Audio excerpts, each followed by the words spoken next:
بیٹے ذبح کر دیتا تھا نا، اور بنی اسرائیلیوں کی جو عورتیں ہیں بیٹیاں ان کو زندہ چھوڑ دیتا تھا. تو موسیٰ علیہ السلام نے ان کو آزاد کروایا بنی اسرائیلیوں کو فرعون سے، اور مصر سے ہجرت کس طرف کی تھی یاد ہے آپ کو؟ جی فلسطین کی طرف نا. اس ہجرت میں بنی اسرائیل نے برسوں یعنی کئی سال صحرائے تی میں سفر کیا. صحرا جانتے ہیں جہاں ریتی ریت ہوتی ہے، تی اس کا نام ہے. اس ہجرت کے دوران موسیٰ علیہ السلام سے بنی اسرائیل نے دھوپ کی شکایت کی کہ بڑی گرمی ہوتی ہے، بہت دھوپ ہے، سورج بڑا تیز ہوتا ہے، اس کی کرنیں بڑی تیز ہمیں شعائیں لگتی ہیں. تو اللہ سبحانہ تعالیٰ نے ان پر بادلوں کا سایہ کیا. ہے نا کتنا بڑا معجزہ کہہ لیں، اور بہت بڑی نعمت بھی. اسی کا ذکر اس آیت میں ہے، یعنی اس نعمت کا کہ اللہ نے بادلوں کا سایہ کیا. لہٰذا اللہ سبحانہ تعالیٰ فرما رہے ہیں، اپنی نعمت کا ذکر کر رہے ہیں، بنی اسرائیلیوں کو بتا رہے ہیں کہ دیکھو کیا کیا میں نے تم پر انعام کیے تھے. وَظَلَّلْنَا عَلَيْكُمُ الْغَمَامَ، اور ہم نے تم پر بادلوں کا سایہ کیا. وَأَنزَلْنَا عَلَيْكُمُ الْمَنَّ وَالسَّلْوَىٰ، اور ہم نے تم پر من و سلوہ اتارا. من جو ہے نا یہ شبنم کی طرح کی ایک دھنیے کے بیج جیسی میٹھی چیز ہوتی تھی. دھنیا ایک مسالہ ہوتا ہے نا براؤن سا گول گول، اس کو پیس کے بھی ڈالتے ہیں سالن میں اور کبھی کوٹ کے بھی ڈالتے ہیں. تو شبنم جس طرح پتوں پہ نہیں شبنم گرتی، بالکل اسی طرح سے یہ میٹھے میٹھے بیج ہوتے تھے وہ گرتے تھے، یعنی یہ ایک طرح کی سویٹ ڈش تھی، یعنی اوس کی شکل میں اوپر سے یہ برستی تھی. اور سلوہ جو ہے نا یہ بٹیر کی طرح کے پرندے ہوتے تھے.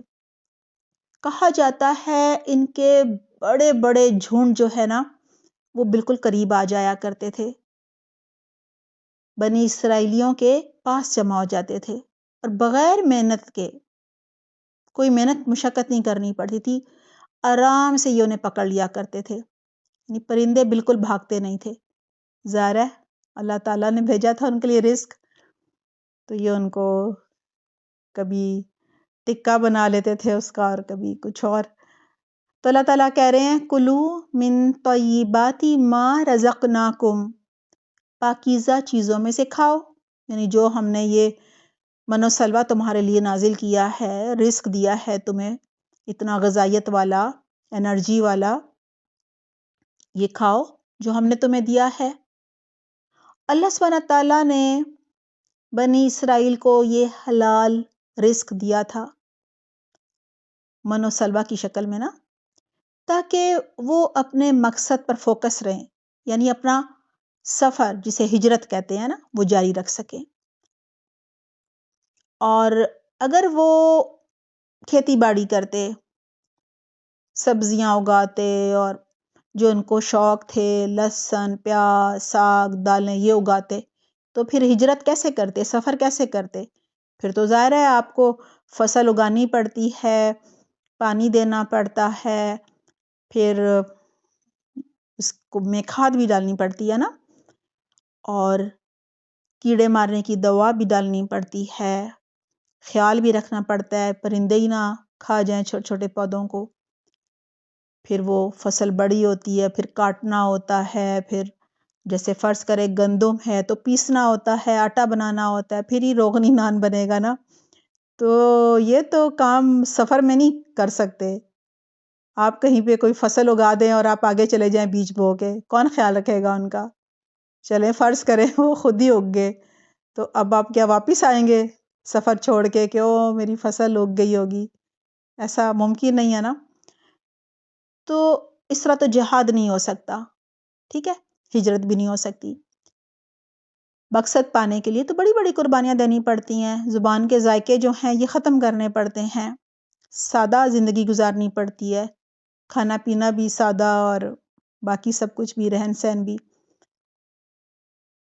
اور مقصد پانے کے لیے یعنی فلسطین کو دوبارہ حاصل کرنے کے لیے بنی اسرائیل کو جہاد بھی کرنا تھا۔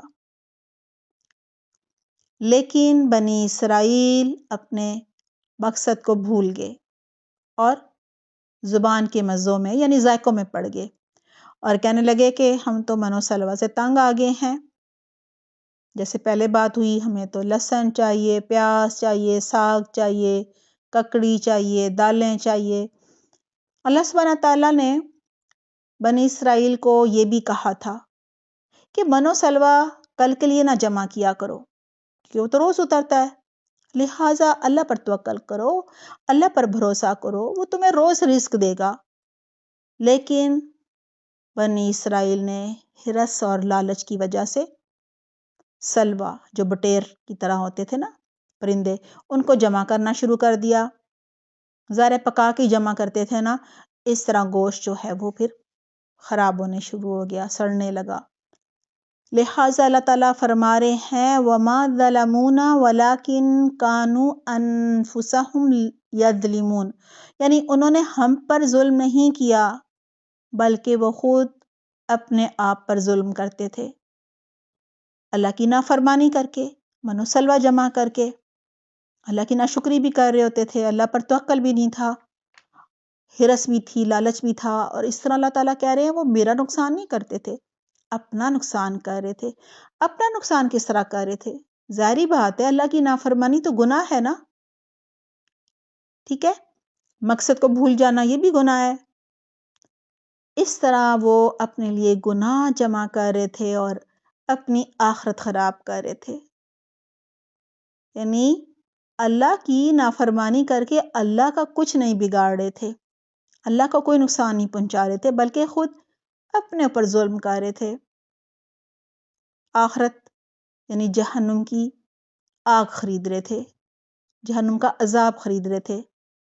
یہاں ظلم کے معنی ہے اللہ کی نافرمانی کرنا، ناشکری کرنا۔ دعا ہے اللہ سبحانہ تعالیٰ ہمیں اللہ سبحانہ تعالیٰ کی ہر طرح کی نافرمانی اور ہر طرح کی ناشکری سے محفوظ رکھے۔ آمین اللہم آمین۔ اپنا بہت خیال رکھیے گا۔ سبحانک اللہم و بحمدک، نشہد ان لا الہ الا انت، نستغفرک و نتوب الیک۔ والسلام علیکم ورحمۃ اللہ وبرکاتہ۔